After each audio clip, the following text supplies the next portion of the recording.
Parang hindi yata kayo kumakain ito eh. Hey guys, good evening sa lahat. Alas 10:23 na ng gabi. Hindi pa ako kumain ng dinner. Grabe, sobrang nag-crave ako ng dried fish. So, naalala ko, meron pa pala akong dalang dried fish galing Pilipinas. Nung pag-uwi namin, nilagay ko siya sa frozen. Tingnan natin kung andun pa ba. No, my love. Nagutom ako. Ito yata, nilagay ko to sa plastic. Ang bilis lang pala ng panahon, no? Kasi nga, magwa 1 year na pala kami since na nakabakasyon kami ng Pilipinas. And ito, mag 1 year na pala to. Naamoy ko na yung baho ng dry fish. Buti na lang hindi ito nasira. Ayan, oh. Ayun. Nilagay ko siya sa ice, no? Para nagugutom ako. Gusto kong kumain ng tuyo. So, meron ako maluto. 2. So, marami-rami pa, oh. Yan. Thank you, Lord. Dinoble ko yung plastic para hindi mangamoy.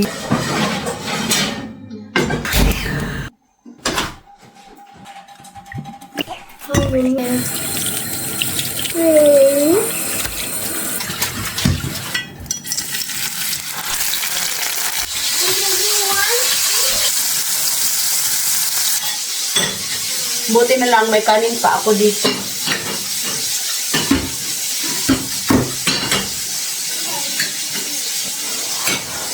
Yung dried fish, hindi talaga mawawala yung sausawan.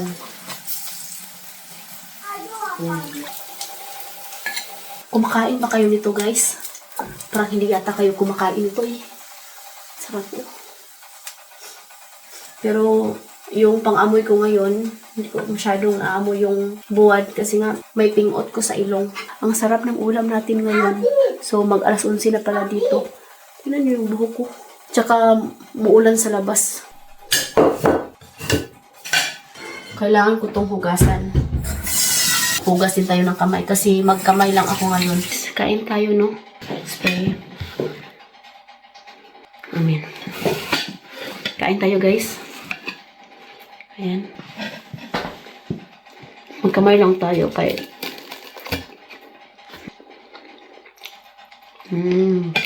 Ang sarap.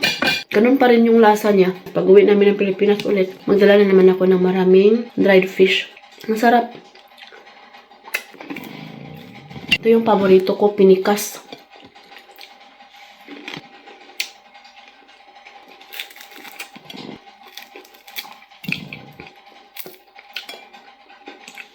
Ano?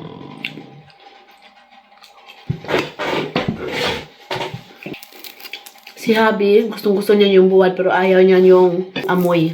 Ako naman dito, pag nagluluto ako ng buwad, tapos nandito si mama, tumatawa lang niya siya kasi nga ayaw niya din yung amoy. Pero wala naman yung silang problema, guys.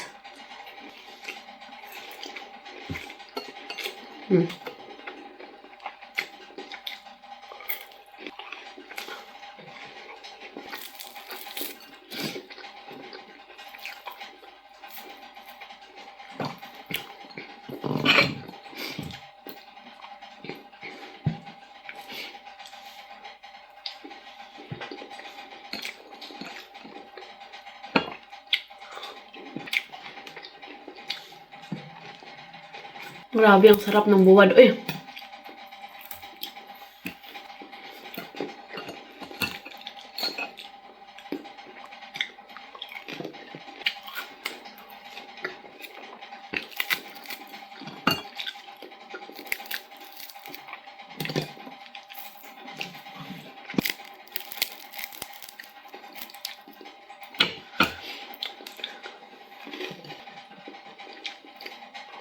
Swerte din talaga ako ni Habi kasi nga hindi siya maaarte pagdating sa pagkain. Ito namang biyanan ko na lalaki, siya naman yung grabe. Hirap pakainin. Mapili siya sa pagkain.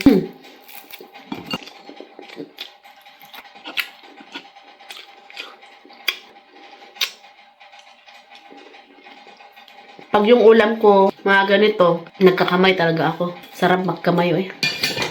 Napaan ni rice eh. Actually, kumakain lang talaga ako ng ganito kapag namimiss ko. Hindi talaga yung araw-araw ba. Hindi din maganda pag araw-arawin to kasi nga nakakasira ng kidney to. Ngayon lang ulit ako nakakain talaga. Tagal na.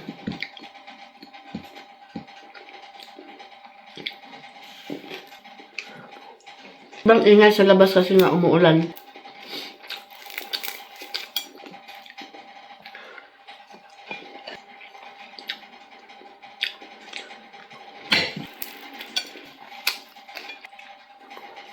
Tabis yung ulam natin ngayon. So, yun lang naman, no. Maraming salamat sa lahat ng suporta. We love you all.